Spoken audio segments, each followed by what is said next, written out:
मिथिला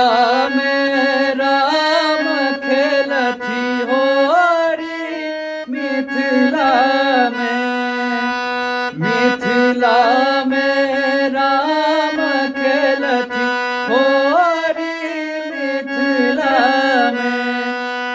मिथिला में हो, मिथिला में हो, मिथिला में हो, मिथिला में हो, मिथिला में राम खेलती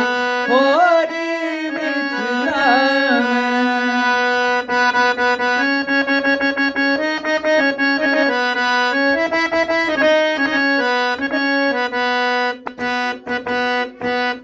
किनका के हाथ कनक पिचकारी हो, किनका के हाथ कनक पिचकारी हो, राधा के हाथ बिरझोरी हो,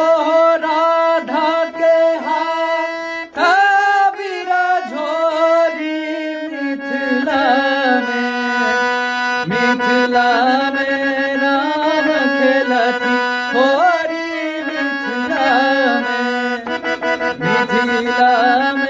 राम खेलती होरी, मिथिला